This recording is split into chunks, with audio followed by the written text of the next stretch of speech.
পাথর নামানো সম্ভব হয়েছে, যার মধ্য দিয়ে বাংলাদেশের জনগণ দ্বিতীয় দফা মুক্তির স্বাদ লাভ করেন এবং গণতন্ত্রের আকাঙ্ক্ষা নতুন করে মানুষের মধ্যে জাগবার সুযোগ করে দিয়েছে। এই অভ্যুত্থান কালে যারা শাহাদাত বরণ করেছিলেন, জীবন দিয়েছেন, তাদের স্মৃতির প্রতি আমাদের গভীর শ্রদ্ধা, তাদের মাগফিরাত কামনা করি। এই অভ্যুত্থান কালে যারা আহত হয়েছেন, অঙ্গহানির শিকার হয়েছেন, নানাভাবে ক্ষয়ক্ষতির শিকার হয়েছেন, তাদের প্রতি আমাদের গভীর সহানুভূতি, সমবেদনা এবং তাদের আশীর্বাদ আমরা রাখি। সম্মানিত নেতৃবৃন্দ, আপনারাও জানেন, আমরা সবাই জানি যে কোন ঘটনার ধারাবাহিকতা বা কোন পটভূমিতে আমরা আজকে টেবিলে বসেছি। আগে উল্লেখ করেছি যে ফ্যাসিবাদের যে জগদ্দল পাথর আমাদের উপরে চেপে বসেছিল, সেই পাথরের চাপায় এই রাষ্ট্র ব্যবস্থা অনেকটা মাটিতে মিশে গেছে। এখানকার সকল গণতান্ত্রিক প্রতিষ্ঠান প্রায় ধ্বংস হয়ে গেছে, গণতান্ত্রিক মূল্যবোধ নির্বাসনে চলে গেছে, আমাদের গণতন্ত্রের স্বপ্ন হাওয়ায় মিলিয়ে দিয়েছে। এই জুলাই অভ্যুত্থানের পর যে পরিবর্তিত পরিস্থিতি, বাংলাদেশের মানুষ নতুন করে স্বপ্ন দেখতে শুরু করেছে। গণতান্ত্রিক বাংলাদেশ বিনির্মাণের আপনাদের বোঝার এবং স্টাডি করার সুবিধার জন্য সেখান থেকে 166টা মেজর সুপারিশ বাছাই করে স্প্রেডশিট আকারে আবার আপনাদেরকে দেওয়া হয়েছে। কিন্তু আমাদের আজকের আলোচনা কেবলমাত্র ওই 166 সুপারিশের উপর নয়, আমাদের আলোচনা পূর্ণাঙ্গ রিপোর্ট। নিশ্চয়ই আপনাদের সেরকম প্রস্তুতি আছে। তো জাতীয় ঐকমত্য কমিশনের প্রধান উপদেষ্টা অধ্যাপক মোহাম্মদ ইউনূসের পক্ষ থেকে ইসলামী আন্দোলন বাংলাদেশের প্রতিনিধি দলকে অসংখ্য ধন্যবাদ, আন্তরিক কৃতজ্ঞতা যে আপনারা আমাদের আহ্বানে সাড়া দিয়ে এখানে এসে উপস্থিত হয়েছেন আলোচনার জন্য।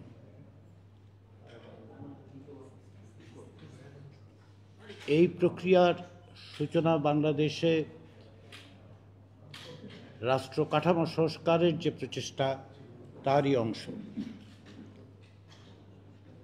এই আকাঙ্ক্ষা মানুষের, এই আকাঙ্ক্ষা আপনাদের, এই আকাঙ্ক্ষা রাজনৈতিক দলের, জনমানুষের প্রত্যেকেরই লক্ষ্য হচ্ছে একটি গণতান্ত্রিক রাষ্ট্র যেখানে নাগরিকের অধিকার সুনিশ্চিত হবে, যেখানে গুম খুনের শিকার হবেন না মানুষ, কারো বিশ্বাসের জন্য কোনো অবস্থাতেই তিনি যেন নিপীড়িত না হন, সেই রকম একটি রাষ্ট্র কাঠামো তৈরি করার আকাঙ্ক্ষা, প্রচেষ্টা, সেটাই আমরা অর্জন করার চেষ্টা করছি। গত 16 বছর ধরে বাংলাদেশে যে ফ্যাসিবাদী শাসন বাংলাদেশের মানুষকে নিপীড়নের মুখে ঠেলে দিয়েছিল, নিপীড়ন, লাঞ্ছনা, নির্যাতনের মধ্যে ছিল, তার মধ্যে সেই নিপীড়নের বিরুদ্ধে গণতন্ত্রের জন্য যে সংগ্রাম, সেখানে ইসলামী আন্দোলন বাংলাদেশ একটি গুরুত্বপূর্ণ ভূমিকা পালন করেছে, সেটা সকলে জানেন এবং সকলের পক্ষ থেকে আপনাদের আমি আবারও ধন্যবাদ জানাই। রাজনৈতিক দলগুলো প্রত্যেকের নিজস্ব অবস্থান থেকে একটা নতুন রাষ্ট্রের স্বপ্ন দেখেন, সেটাই স্বাভাবিক। প্রত্যেকটি রাজনৈতিক দলেরই লক্ষ্য হচ্ছে তাদের চিন্তা ভাবনা, আদর্শিক অবস্থান থেকে একটি রাষ্ট্রের জন্য কাজ করে যাওয়া।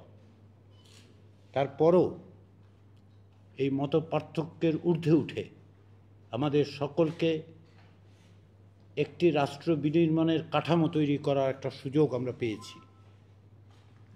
সেখানে আমাদের প্রত্যাশা, জনগণের প্রত্যাশা, নাগরিকের প্রত্যাশা, যারা প্রাণ দিয়েছেন তাদের প্রত্যাশাকে ধারণ করে আমরা যেন একটা গণতান্ত্রিক সমাজ, গণতান্ত্রিক রাষ্ট্র তৈরি করতে পারি, সেই চেষ্টাটাই হচ্ছে জাতীয় সনদ তৈরির চেষ্টা। সে জায়গায় প্রত্যেকটি দল যে প্রত্যেকটা তারা যেভাবে ভাবে, নিঃসন্দেহে সেটা হবে না, কিন্তু ছাড় দিয়ে আলোচনা করে জাতি, রাষ্ট্র, জনগণের স্বার্থকে ঊর্ধ্বে তুলে ধরে আমি দৃঢ়ভাবে বিশ্বাস করি আমরা এক জায়গায় আসতে পারব। এবং সেই প্রচেষ্টায় আপনারা একটি গুরুত্বপূর্ণ ভূমিকা পালন করবেন, সেটাই আমার প্রত্যাশা। শুধু আমার আশা নয়, প্রকৃতপক্ষে সকলেরই এটাই প্রত্যাশা। সেই প্রত্যাশার দিকে নজর রেখে, সেই প্রত্যাশার কথা পুনর্ব্যক্ত করে, সেই আশাবাদ আবারও সকলকে স্মরণ করিয়ে দিয়ে আমরা যেন একত্রে এক জায়গায় আসতে পারি, সেই চেষ্টাটার অংশীদার হিসেবে আপনাদের সঙ্গে আমরা বসেছি। ঐকমত্য প্রতিষ্ঠিত কেবলমাত্র রাজনৈতিক দলগুলোর সঙ্গে ঐকমত্য কমিশনের বিষয় নয়। ঐকমত্য হচ্ছে জাতির ঐকমত্য, ভবিষ্যতের পথরেখা। সেই জায়গায় জাতীয় ঐকমত্য কমিশন তার নিজস্ব প্রক্রিয়া পদ্ধতিদের মধ্য দিয়ে আপনাদের সঙ্গে কথা বলছে, আমরা সেটা অব্যাহত রাখব। আমরা আশা করছি 15ই মের মধ্যে প্রাথমিক পর্যায়ে আলোচনা শেষ হবে, এরপরে আমরা দ্বিতীয় পর্যায়ে উপনীত হতে পারবো, সেই প্রক্রিয়া শুরু করতে পারবো। কিন্তু কেবলমাত্র আনুষ্ঠানিক আলোচনায় জাতীয় ঐকমত্য গড়ে উঠবে সেটা আমরা মনে করি না। আমরা মনে করি আপনারা রাজনৈতিক দল হিসেবে অন্যান্য রাজনৈতিক দলের সাথে আলোচনা করবেন, যেখানে ঐকমত্য আছে সেই জায়গাগুলো প্রতিষ্ঠা করার চেষ্টা করবেন, যেখানে মতভিন্নতা আছে সেখানে কেন মতভিন্নতা, কীভাবে আমরা আমাদের সীমিত স্বার্থের বাইরে, সীমিত প্রচেষ্টার বাইরে উঠে গিয়ে জাতীয় এবং রাষ্ট্রীয় স্বার্থকে ঊর্ধ্বে তুলে ধরতে পারি, একমত হতে পারি, সেই চেষ্টায় আপনারাও আপনাদের জায়গা থেকে অন্যান্য রাজনৈতিক দলগুলোর সাথে আপনাদের যারা সহযোগী তাদের সাথে কথা বলবেন, তাদেরকে অনুপ্রাণিত করবেন, তাদেরকে এই প্রক্রিয়ায় যুক্ত করবেন। সেই আশার কথা বলে, সেই আশাবাদ ব্যক্ত করে আমি আমার সংক্ষিপ্ত বক্তব্য শেষ করছি।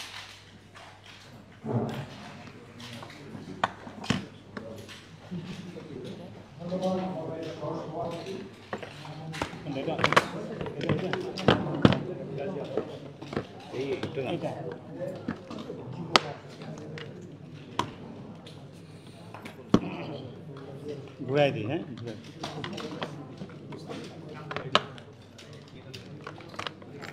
আমি ঘুরাই দিচ্ছি স্যার। ঠিক আছে, সকলে মিলে এইটা আটকে গেছে। এইটা কেবল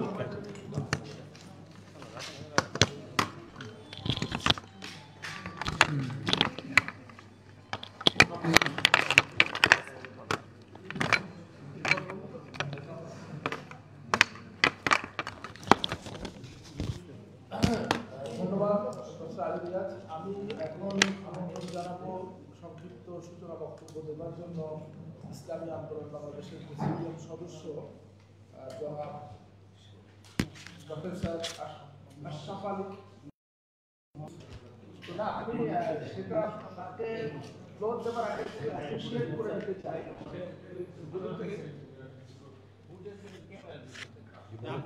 আমি একটা অ্যাপ্রিশিয়েট করে দিতে চাই 166টা সুপারিশের মধ্যে ইসলামী আন্দোলন সরাসরি এক অংশগ্রহণ করেছে। এটা খুবই ইতিবাচক একটা পার্সেন্টেজ হিসাবে অল্প পার্সেন্টেজ আপনারা আংশিকভাবে মানে এটা খুবই পজিটিভ, মানে খুব বেশি যে আপনাদের সঙ্গে আলোচনার প্রয়োজন পড়বে তা না। কিন্তু আমি এখন